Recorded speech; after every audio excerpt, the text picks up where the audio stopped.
மறுபடியும் பார்த்துங்க. Gravy 10 kilo கிரேவிக்கு 1 லிட்டர் எண்ணெய்.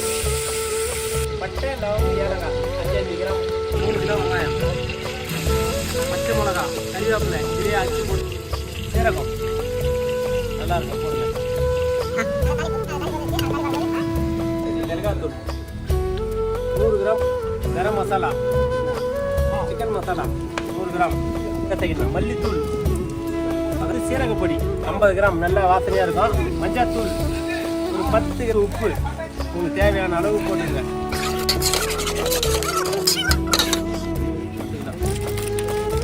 மசாலா